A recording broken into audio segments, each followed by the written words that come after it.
Brought to you by the United States Marine Corps. Hey everyone, welcome into another edition of the SCPI Southern Section Laxcast. I'm Sarah Chafee, and joining me as always today is our lead analyst, Jim Loftus of MaxLax LA, MaxLax OC, and MaxLax SD. Kind of want to jump right into it, Jim, because we have some storylines we need to talk about. Last night you were at the Loyola Chaminade game, and side note, if you want to read a full recap of that game, tell them where they can go, Jim. That's up on maxlaxla.com. I wrote it up this morning off of last night's game, which first half was a really good game. Chaminade gave Loyola a true run for its money. It was 4-3 going into the break. A little bit different story in the second half.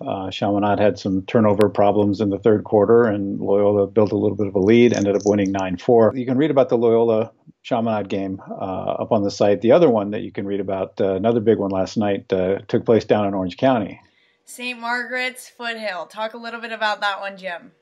That's the one folks have been waiting for a long time. The two top teams in Orange County going head-to-head. We've talked about it all season, and which one of these was number one? Well, Foothill lost last week to Palos Verdes, and so St. Margaret's moved up to the number one spot. But last night they had a chance to go head-to-head, and it was a tight one in the first half. St. Margaret's up 6-4 at the break, but the Tartans came out of intermission and scored 7 in a row and kind of blew the doors off. Foothill came back. Let's see, it was 13-4. Foothill came back and made it 13-9 as the final. But you can read the story up on maxlaxoc.com. And Glenn Miles in that story said, at halftime, I put it on my seniors. Go win this game. And they did. Wow. So good for them. That's awesome. And before we head to the girls' side of things, the big stories on the girls' side, and we'll move into our top 10. We don't want to give it away, but there will be some movement because of Palos Verdes. But we don't want to give that away just yet, right, Jim? You guys can wait a few minutes. Yeah, watch and listen for a little bit longer. We have some big changes with the number one spot in our boys' top 10. But first, before we get there, let's talk. What were some of the big takeaways from girls this past week? Well, in the girls' rankings, the top, I think it is 6, remain the same. They all just keep winning, so no changes there. But it's that bottom 4 that we've talked about before that they all just sort of keep beating each other. But we're talking about their Trabuco Hills, Aliso Niguel, and San Juan Hills. So last night, Trabuco beat Aliso for the second time this season. So we ended up having to do a little bit of juggling in the rankings there. We can talk about that when we throw the slide up in a bit. But yeah, that's the bottom half of that top 10 where things get interesting. Right. But we can talk about this later too. Another big showdown that we've talked about coming, and it also involves St. Margaret's and Foothill on the girls' side. That's next week. That's next week, not this week. But that will presumably make some changes to the rankings. And we'll talk a little bit more about that matchup later in the Laxcast. Let's start with the boys' top 10. I want to get right into it because I'm kind of excited about this one. It's always fun when you have someone breaking into that number one spot.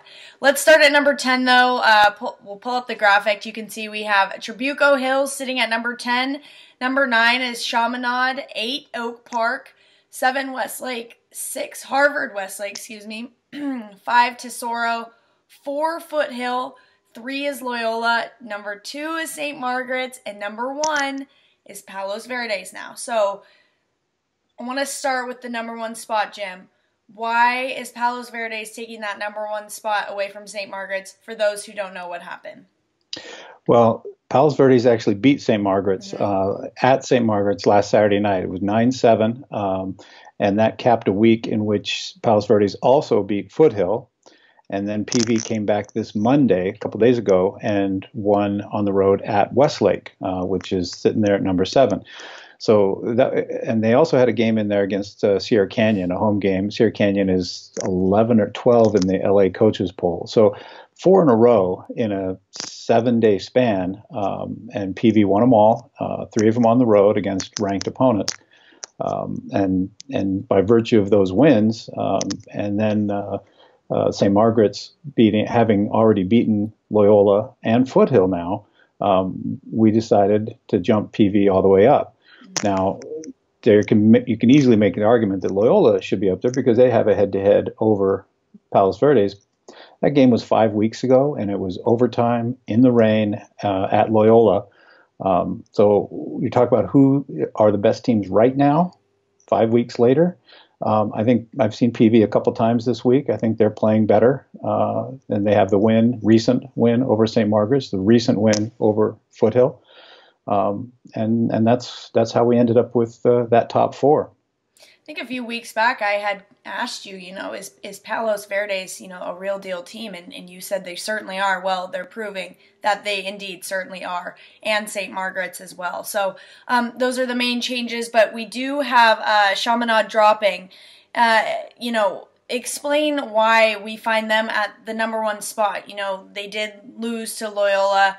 But kind of explain that drop, Jim. Yeah, absolutely. I mean, Chaminade is a very good team, and I have a lot of respect for that roster. Those kids play really, really hard. They're a tough physical team as well as being skilled. I have a lot of respect for Coach Steve Lane.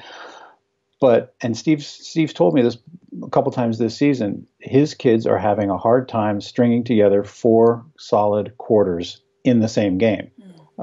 It's one thing if you play a solid second half of one game and a solid first half of the next, but if you can't put 4 quarters together in one game, you're going to struggle against really good teams.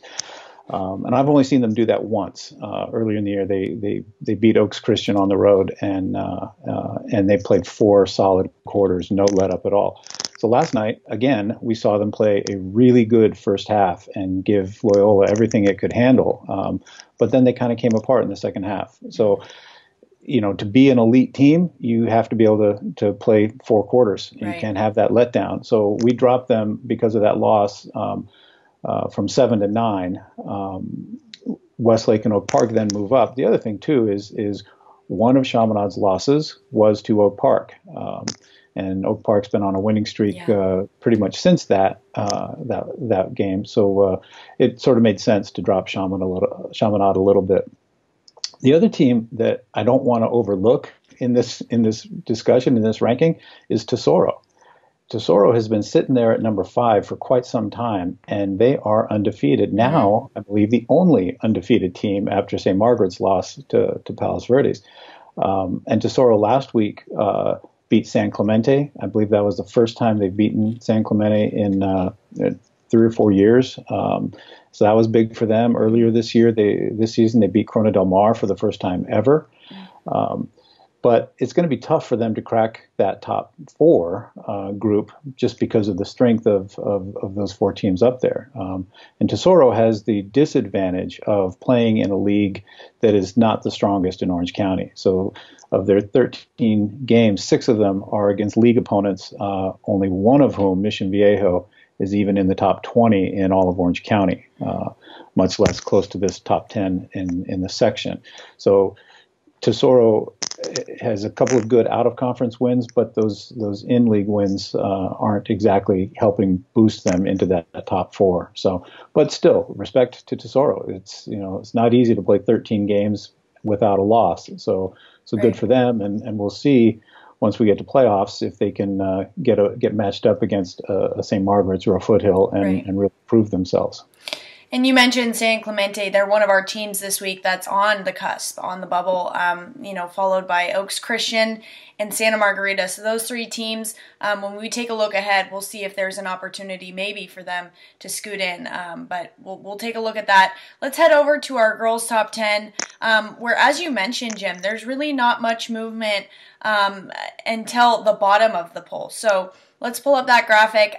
Number 10, you'll see we have San Clemente, 9, San Juan Hills, 8, Aliso Niguel, 7, Trabuco Hills, 6, Santa Margarita, 5, we have Redondo Union, 4 is Palos Verdes, 3, we have Mater Dei, and 2, Foothill sitting at the number 2 spot, and number 1 still holding it down, St. Margaret's. So kind of let's go towards the bottom half of this. You mentioned, Trabuco Hills, Aliso Niguel. These are teams that they're constant. It's a constant battle with these teams. So, what are your biggest takeaways with more so the bottom half of our girls' top 10 this week? Yeah, it's the same story. Trabuco beat Aliso last night. The second time they've beaten them.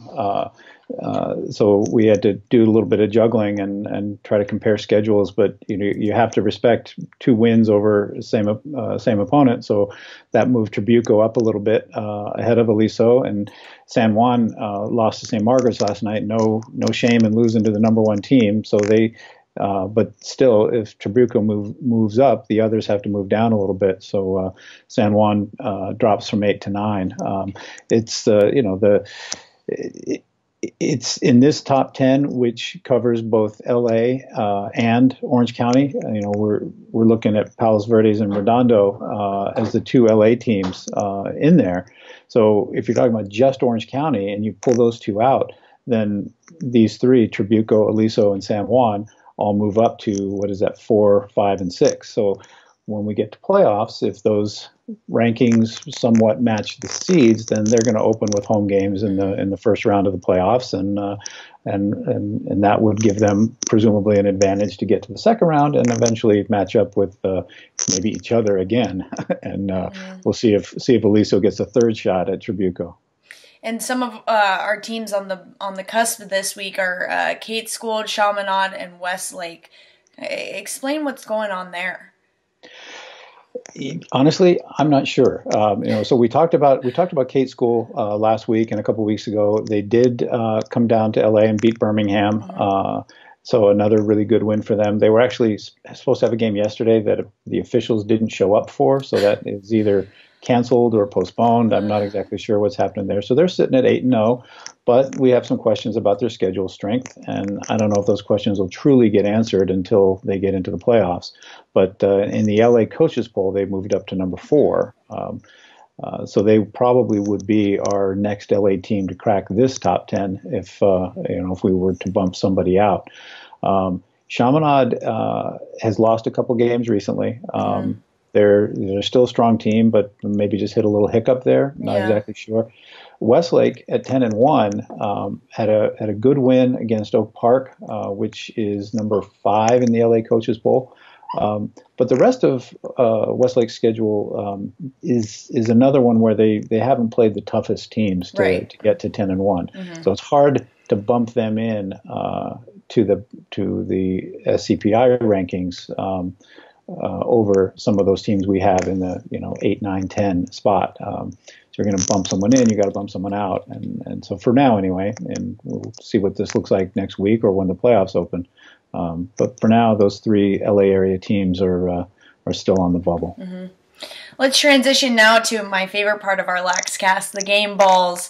It's so fun to award these just because, there's so many athletes out there, like we mention every week, of different ages, just with outstanding performances that deserve recognition. So let's hit it first with the boys side of things. We had some really good games, and with really good games come really good, outstanding performances. So who gets our game balls this week, Jim? Well, we talked about Tesoro a little bit ago, so I want to give a game ball actually to 3 guys off the Titans roster.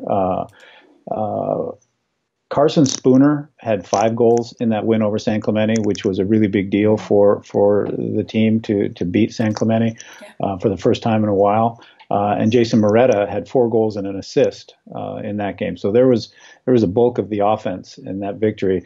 And the defense came from Hunter Souza, the goalie, who had 16 saves in that game. Wow. So we actually have a video report of that game up on the site instead of a written report. So if folks want to go check that out, we have some game highlights and interviews with those 3 guys up at Max Lax OC awesome. As well. And then I wanted to hand a game ball to Kyle McCann, the junior goalie from Palos Verdes. He had a really solid week.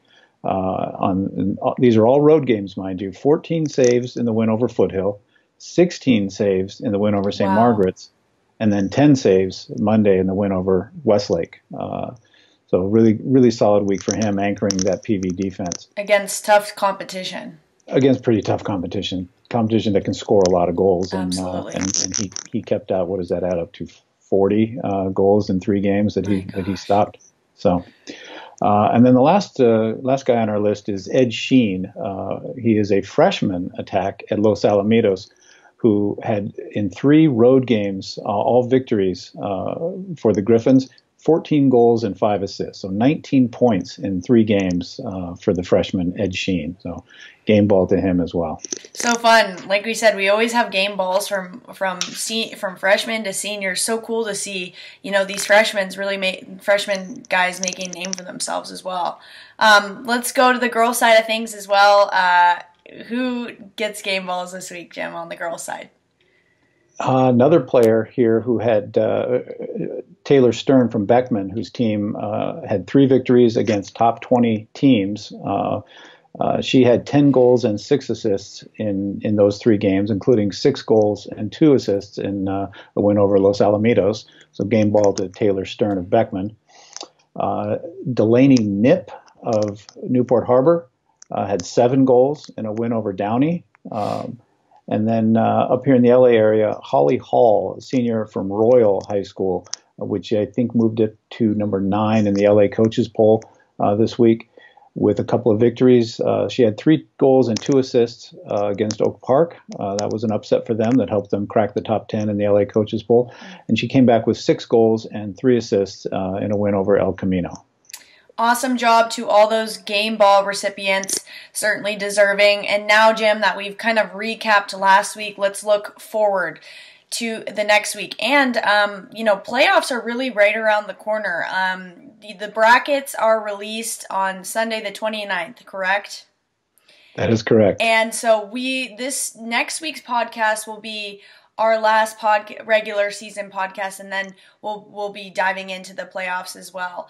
So that's a really good time for you guys to send us your questions, any playoff questions you may have, as well as the usual. We'd love to hear from you guys regarding game ball, who you think may be deserving of game balls, or any questions you may have about the top 10. So let's look ahead, as I mentioned, to boys' games to look out for this week. What do the people need to keep their eye on? Well, one of the games to keep an eye on the boys' side is tonight at Agoura, Oaks Christian at Agoura. The first time they met at Oaks Christian, it went 3 overtimes before Oaks Christian came out on top. Last year, they went to overtime twice. And the year before, their 2 games were decided by 1 goal and 2 goals. So these teams play tight every single time, every single matchup. And the other thing is they're tied for first place in the Marmani League. It's a 3-way tie between Oaks, Agoura, and Westlake. So this is going to be significant in that league race as well. So that's a good one tonight. Did you see this game getting kind of physical, or is there somewhat of a rivalry here? Well, there's a rivalry because they're fairly close to each other out in the Conejo Valley, and a lot of these kids play together on club ball, either with the LA Mavs or some of the other clubs. So they all know each other, and so there's that kind of a rivalry. They both play tough physical lacrosse, but they also play a sort of ball movement finesse lacrosse. So it's not a sort of a heavyweight fight, but they do both have some strong physical players who don't mind mixing it up. But there's no bad blood that I've seen. Right. They all know each other and respect each other, and right. And it's a very healthy rivalry there. Great. It sounds like a great game. All right, and looking into Thursday, Friday, Jim. Thursday, a couple good ones. Loyola continuing to play tough out of area games late in the season. They go down to San Clemente, so that'll be a good test for both of them. San Clemente sitting just outside our ranking here on SCPI, chance to play a top team and make a statement. Loyola a chance to continue its momentum heading into the final week of the regular season next week, and see how they do against another tough out of area opponent. Same night, Thursday or afternoon, I suppose. We also have Oak Park at Palos Verdes. So PV's first game since Westlake on Monday, and since moving up to number 1 in this ranking here.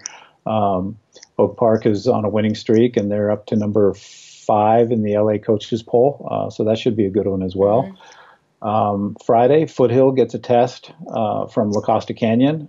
Carlsbad coming up north to play at Foothill, and St. Margaret's gets a test going south to play Torrey Pines. Tough team. So 2 good OC-SD matchups right there, yeah. And those will those be covered on MaxLax as well? We do, I believe, have someone heading down to Torrey Pines for that St. Margaret's game, and I'm going to guess Foothill being at home that we'll have someone there as well. I haven't checked our schedule for the rest of the week yet. But. So, as we mentioned, check out. They always have full game recaps on MaxLax as well. I'm kind of really curious, real quick, before we head on the girls' side of things, see if San Clemente can scoot on into that top 10. But Loyola's a tough team, so we'll see if they can. Prove themselves. Let's head to the girls' side of things. Jim, what are some games to watch out for this coming up week for the girls' side of things? Well, the best one might be tomorrow night, Thursday, Mater Day at Foothill. So we're talking about, where's my rankings? Girls' rankings, number 2 and number 3. So that'll be a good one. And also Thursday, Santa Margarita at Los Al. Up here in the LA area, long-awaited rematch, Palos Verdes and Redondo Union. We have them sitting at 4 and 5 here in the CPI poll. They are 1 and 2 in the LA coaches poll. PV beat them the first time, so that's a really good one to watch. And then another interesting one next Tuesday, and again, depending on when we tape next week, this one may have already happened, or we may be able to discuss it. But Trabuco Hills, who we've talked about, sitting there at number 7 now in our ranking, they play at Mater Day, so another good top 10 matchup there. We'll see if Mater Day can.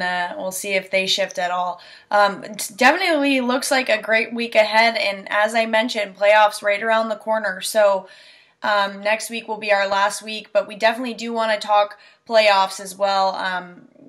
So send us your questions. We love hearing from you guys. I'm at Sarah J. Chafee on Twitter, and Jim is at J. Loftus on Twitter.